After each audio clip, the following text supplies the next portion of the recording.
Thank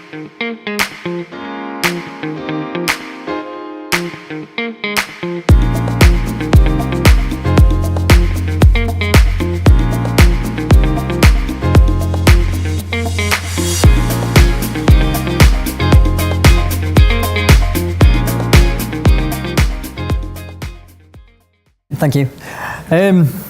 So B60, we're a technical digital agency from the Midlands, based out of Leamington Spa now. We've got an office down here, got an office in Dublin to service Europe, and now we've got an office in Phoenix as well. So this is a little bit about us and how we opted to move to Phoenix.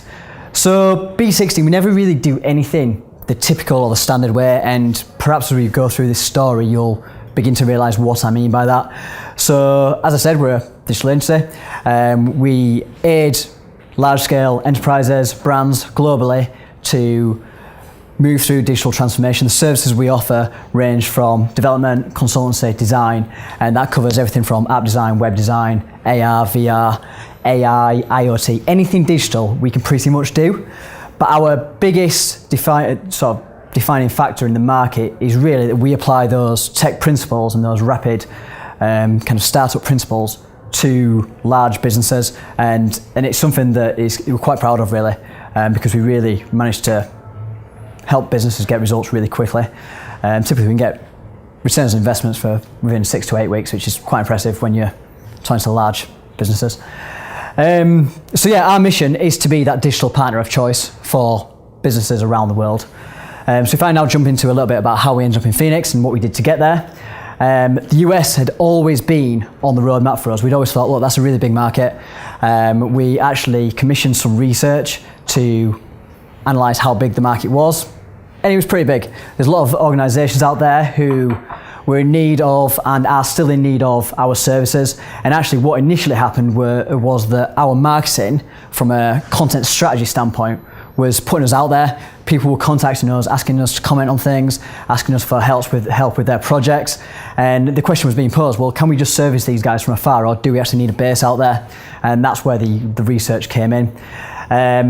Since, just jumping forward a little bit, since we've now expanded out there, there's a few kind of big advantages being a UK company in the US versus the weakened pound against the dollar.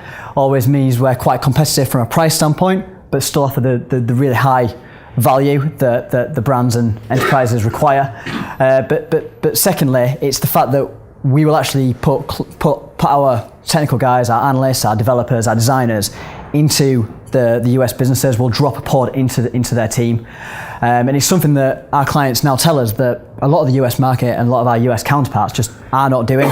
And so they really like that versus the US market. That's probably quite market specific for ourselves. In terms of the US, it's a big place. So how did we decide on Phoenix? Well, there's a few reasons really, and the research definitely suggested that the ideal place for a tech company is California, particularly San Francisco, and it's quite easy for us to, as a tech business, to be wowed by that. But when you dive into the economics behind California, the taxes are quite high. So it was going to take quite a little bit of a hit of our revenues. We thought perhaps not there. As we looked across the rest of the US, Phoenix became a very obvious choice. We also looked at New York and Boston in the Northeast because they're big tech hubs. As a tech business, you think, if other people are deploying there, maybe it's a good idea for us to do that as well. But actually, it was a crowded marketplace. What we realised was that talent was hard to come by because they were going to the big boys, the HubSpots of the world and the Salesforce of the world. But also, business was going to be hard to win because there was a lot of established businesses already there. So that ruled the Northeast out. We then looked at transport links. Getting to Phoenix is really easy. It's daily flights from Heathrow, but then once you're there, it's a big hub. You can get to the rest of the US quite easily. The next one was actually, we identified that a lot of US corporates were moving their headquarters to Phoenix quite a lot of the time out of California, which is interesting considering the tax point that I've just mentioned. And what that brings with it is increased opportunity right on the doorstep, but also increased talent. Combine that with relatively low house prices, you're onto quite a winning formula really. And that means that the ecosystem to build a growing business from and to lay down those roots, you can get talent in quickly, you can expand to those US corporates that are headquartering themselves there quite easily, and that ecosystem begins to exist. So there's kind of 3 points of recommendation that I'd probably like to leave you with. The first is, look, the US is a big place, Phoenix is a great place, but get yourself out there, talk to the people out there, get involved in the community and begin talking to the businesses out there. Secondly is, once you do opt for a place, whether it be Phoenix or somewhere else, well, you're going to have to spend a lot of time there. It's not easy.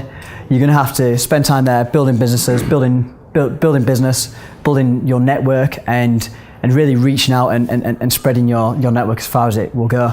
But the third point, and I've referred to this research that we commissioned a couple of times now, but the third point that I really want to leave you with, and this is kind of the linchpin really, is that to export to the US is considered expensive. Now then, the research that we commissioned with Gartner suggested that we were going to have to invest 5 times our annual revenue for the last year to get there and survive for just the first year. Now then, we're an independently owned UK business. We're not backed by anybody. We're in the middle of a funding round, but this was pre then.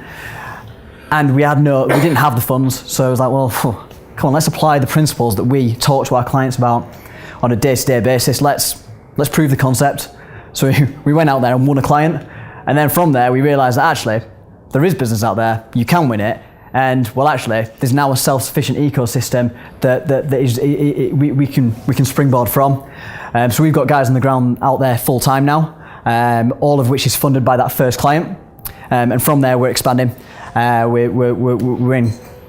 We're expanding quite rapidly actually, which is good. But I think the biggest thing for you guys is we're all entrepreneurs. The one thing we know how to do is to sell. So actually go against the grain, get out there, sell, create business, create opportunity for yourself, and then springboard from there. And that's how we did it. We weren't maverick by any stretch of the imagination. We did all of our due diligence, and we got the various legal guys and accountants out there to support us, and got some external help to advise us. But get out there and sell, because that's how you expand a business. Cool. Thanks. Guys, I'm James from Australia. I'm really rubbish and frightened of giving presentations, so I thought I'd use some slides, which, yeah, they're not black, obviously. Cool. Next slide, please. So just to give you a bit of context about the business, yes, I'm an Aussie, but the business was actually created here in the UK, working with Olympia and Earls Court, and managing all of the logistics for the move in and move out for big shows and everything like that. The reality for us though was that the UK and the events industry wasn't going to be big enough for us to expand and build a massive global business. So the requirement for us was really to look at what we can do outside of the UK. We now have clients in 7 countries. I've got offices in 4. We have clients in 17 cities around the world. It was 4 at the start of this year. So we're going through a reasonably rapid growth spurt at the moment, and we'll have clients in about 25 cities by the end of the year. And that brings with it a range of interesting and unique challenges, which I'll talk about. But the US is incredibly exciting because once you're in and you start to get a couple of customers, you really start to grow really, really fast. So having started with one of the top 20 construction companies in the US at the start of the year, we now have 6. So I'm an ex-military guy. So a great military saying is that no plan survives first contact with the enemy. So I thought, we're going to start up in New York. It's a cool city, lots of really cool pubs. So I got someone there. And I think something that's really important in the US, a bit like here and definitely like Australia, you need to be able to go out and have a few beers with your clients. You need to be close to them, and they're a bit, I'm an Aussie, so I'm going to swear a little bit. So they're a bit scared shitless about giving a contract to someone who is from the other side of the Atlantic. They need you boots on the ground and spend time with them. So, with anything you do in business, you'll discover that things change, and it's no different to the US. And you need to sort of be very flexible with what happens when you go over there. Next slide, please. I think one of the biggest problems that UK entrepreneurs make with going to the US is I think, I'll just go there once every couple of months, for a couple of days at a time, and I'll build an amazing business. Sort of that's rubbish. You need to be there, and you must commit to the US market, or else nothing will ever happen.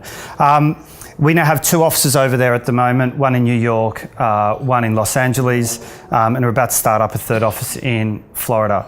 Part of the reason for that is about where our customers are. Our customers want us to be pretty close to them.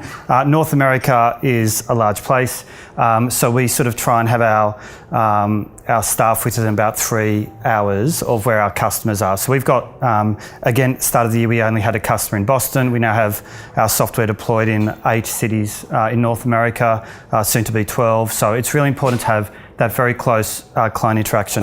Florida is going to be great for us. The reason we're going to Florida is because of customers, but there are places like Florida, Arizona, other states around where you can actually get some really, really good deals. And critically for staff, they don't pay income tax in a place like Florida. So there's some real inherent benefits there.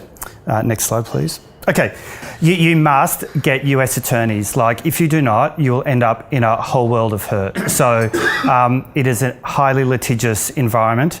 Employment law is not easy. Every single state does their own thing. You have a fallacy of going to the US and saying, oh, it's at will employment, you can fire someone at the drop of a hat. That's absolutely not correct.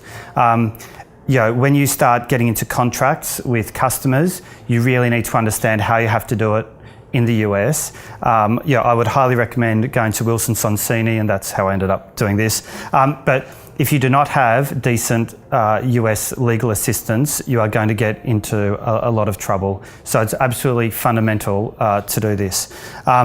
We have local accountants as well, but the US lawyer thing is really important. I know that as an entrepreneur, we try and bootstrap everything and try and find some dodgy agreement that's on Google somewhere.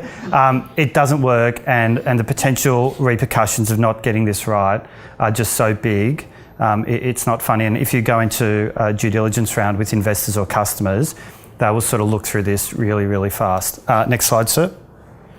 Okay, this is a really interesting one. So, I've got staff in 6 cities around the world in 4 different countries, and you need to sort of recognise that whilst you're part of one big global team, I've only got 26 staff at the moment. Every sort of part of the world is unique in its own different ways, and you end up with some interesting challenges, like how many days of the week do people work in different jurisdictions. Something I did this year was I brought my whole team to Mallorca for a week. They got incredibly drunk, but it was really good to get everyone from around the world together to meet each other. So it's really important to build that sort of ethos as a global business rather than sort of all these discrete teams. At the same time, terms and conditions of service are going to be incredibly different depending on where your staff are. The US and North America is absolutely amazing and brilliant. There are so many opportunities for people to take on board. And we've been really fortunate for working with what was UK Trade Investment and now Department of International Trade. They've opened so many doors for us. So I highly recommend for anyone looking to go to the US that you work closely with them or the Mayor's International Business Programme. Something I love about the US is once you sort of get in and you get customers, they will refer you way more than you ever see here. So we were working on a big construction project in Boston with Suffolk Construction. It's the largest construction company in there. One of the guys there moved to AECOM, and it's like they love the software, so AECOM's now a customer of ours, and AECOM's a pretty big construction company. And you sort of see these amazing opportunities in the US. But that's not to say it's not hard. It's hard in terms of how you manage a team across multiple time zones. When I'm in the LA office, it's very tough to manage things in Europe because effectively you're waking up and everyone's finishing work. But I cannot sort of understate the value of getting into North America. For us, North America is our primary one market, and that's where this year we'll do 50% of our business. And I just see that continuing. And actually, I see what will happen is we'll build a massive business over there, and then we'll become more successful in Europe as a result. So hopefully they've been reasonably useful points for you to take away, but any questions, please ask.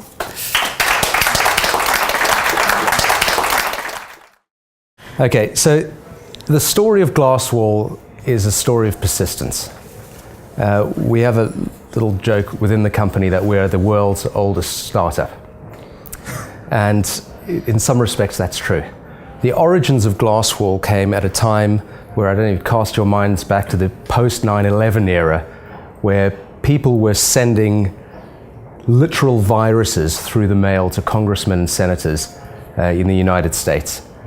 And the US government, in their wisdom, decided that the way they were going to deal with this threat was they're going to have a guy in a hazmat suit on one side of a glass wall, opening up the mail, holding the mail up against that glass wall, and they'd make a copy of that mail on the safe side and then forward it on to its recipient. And there were a few computer scientists here in the UK who looked at this and thought, this is an absurd way of dealing with mail. But actually, there may be an application in the digital space. And that was the germ that started the idea for Glasswall, which is a cybersecurity company that deals with malicious attachments in email. Telling you a little bit more about what makes us special. You'd never guess I was in business development. The way that we developed a product that looks at documents like human beings. Looking around the room, we are all different in our content. But on a molecular level, or in terms of DNA, we're exactly the same. We're 23 pairs of chromosomes put together in a particular sequence. The same applies to documents.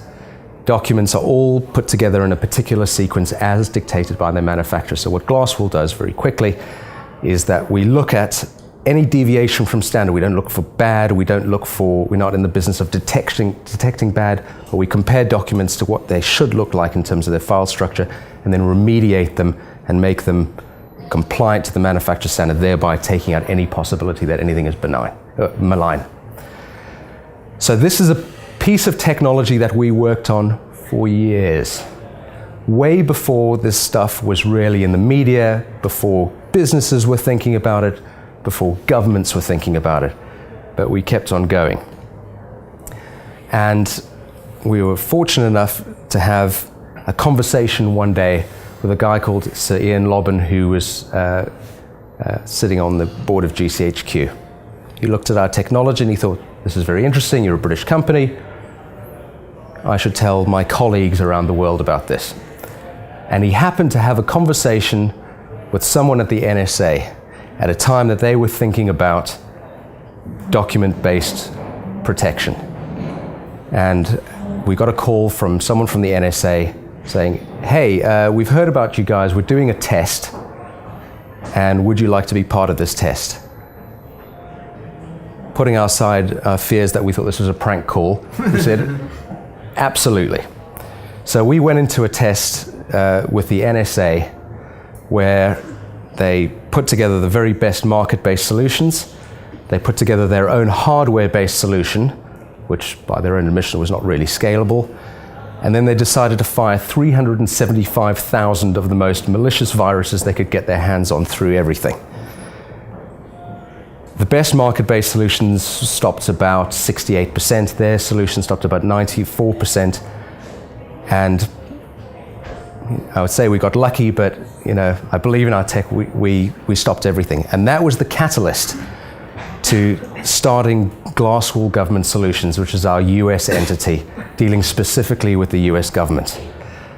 Now, at that stage, it's still a very, very long road. You may have fans within the US government, and this applies to the commercial sector as well. They may love your tech, but it's a very, very long road to actually getting any revenue. So we started working every connection we could, both in the US and here in the UK. The Department of Trade and Industry were very good to us in terms of introducing us to the right people at events that they hosted, both at the British Embassy in Washington and events over here where interested US parties came to hear about new tech that was coming out of Britain. And that was a springboard for us to start having conversations with other related US government entities, because the US government, rather than being one single entity, as I'm sure many of you know, is a Byzantine network of competing agencies with competing resources. So we had to sell ourselves to the NSA, the Department of Homeland Security, to the CIA, to the CIA's tech partner, to the myriad of related non-governmental companies like Raytheon, Lockheed Martin, General Dynamics, all of which could have made or broke our US business. We could not have done it without the DTI.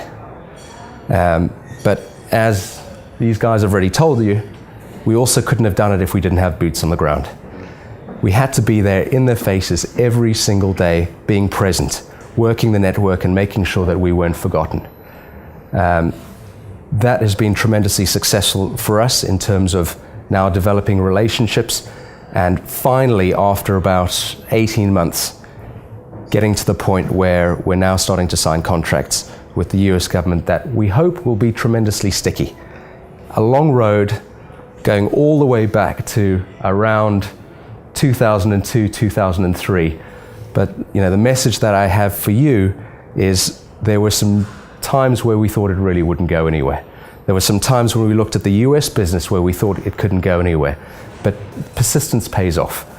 You work the relationship, you work the networks, and sooner or later, something will give, particularly, with the support of, friends in the British government and, other friends of British industry. Thank you.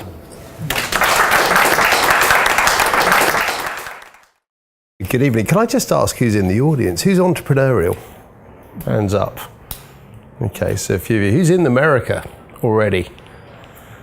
So one of you, okay, two of you. So where to begin? I mean, it is an extraordinary opportunity, but it is really hard. I mean, I think that's the first thing to say. I think you whatever you think it is, it's 10 times more difficult than that, potentially. We found out the hard way, I promise you. We've been in the States now for about 5 years. We did all the things that we were advised not to. Generally, you sort of go, yeah, but we'll be okay. You get out there, you go, irregularly every couple of months, and I've got an Irish co-founder who lived in San Francisco for 6 years. That's better than having an American in America, because he's the most popular guy that you'll ever meet. So, I sort of thought I had an advantage, but the reality of it is you have to absolutely commit. I think it was go hard or go home, right? Which is absolutely right. So, a couple of things that I would say, in that journey that we probably should have done differently. One, we should have got US senior management earlier. If you're really going to do this, hire a senior US GM. They know their market. You don't know their market. Who are you kidding that you're going to turn up and do a great job of growing your business out there? You need to be there. But believe me, you're not the person probably with the local market knowledge, the contacts, the networks, all of those things that will actually make that work. So first thing I would advise is go find someone really good that you trust and go and hire them into your company. The next objection I get to that is, who knows us? Why would they come and work for us, these great people? Well, don't underestimate your attractiveness as an interesting entity, that's going to take someone out of their day job, give them a real shot at growing a business unit. And being an entrepreneur for themselves, and that's a massive big deal in the States. People love that stuff. The second thing that we learned along the way is that everyone's very nice to you, but they don't necessarily buy from you, and it's really galling. We come out of meetings, we go and see Brooks Brothers or something in New York, and we'll be like, yes, come on. And then 3 months later, there's still no contract, and we still haven't got there. And in fact, no one's returning your calls anymore, and it's really frustrating. It took us a long time to work out that you have to get much more aggressive in some parts of the sales cycle. So you've got to close harder, and by closing, I mean you've got to qualify the opportunity really hard. So you've got to be asking questions all the time to see whether there really is any commitment. I think secondly, you've got to not believe your own bullshit, frankly. I mean, it's very easy when you're out there to feel like you've got the world's best software solution, which obviously we have, but no one knows about that. So, but there's hundreds of competing businesses out there, and you've got to work quite hard to win the business. The third thing that I would say is that in the States, you've got to be super sharp about positioning. We're a software company, and you've got to absolutely be razor sharp about why you now. What's different about you? Which corner of the room are you owning relative to everybody else out there? If you don't do that, you're just yet another vendor that's come through the door. So you've got to find a way to be absolutely super precise about why you, why now, what is it about you that's different? If you can't articulate that relatively quickly, go home, because you're wasting your time. Other than that, I guess, once you've actually kind of got over, that took us 3 years to work out, by the way, so you're welcome. But, once you kind of get past that little phase, I think the key thing is you've really got to then invest behind the team. You know, I had a long chat with someone the other day, said it must be great being British in America because they love the Brits. I'm like, yeah, except they don't really want to buy from you. You know, you've got to look like an American company because they like buying from their fellow citizens, believe me. So don't pretend for a second that, you know, being British helps necessarily. It might just put them off. They're like, great, so you guys are in London and really prod devs over there, and you know, actually that doesn't really work for us. So you've got to be, I think, quite smart about Americanizing the go-to-market, talking American in meetings, getting used to communicating slightly differently, frankly, and not seeing that as something which is sort of somehow demeaning to you. You've just got to go, right, this is how it works over here, do it. And otherwise, you're just going to get frustrated for a long period of time. I guess the sort of final thing is that, I mean, everyone said this before, America is vast, absolutely huge. You don't really get a proper impression when you look at the map. Everyone's a long way from each other in time zones. The travel time's a long time. You end up employing people everywhere. We've got people in Florida, on the West Coast in San Francisco, in Chicago, in the Carolinas, in New York, you name it. And it's taken us a while to work out a way to bring the Amplience culture to that organization and be able to communicate effectively with them, and it takes a lot more time and effort than you think. So as a founder, what you find yourself doing is working 3 days. You know, if you're on the West Coast, you do, you know, the UK, and then you do the West, you know, a bit of East Coast, West Coast, you name it, and then you get on with the rest of your day, and it's exhausting. So don't go until you're ready. Be very clear about what you're trying to do and learn the lessons of everybody that's gone before, and otherwise it's a piece of cake.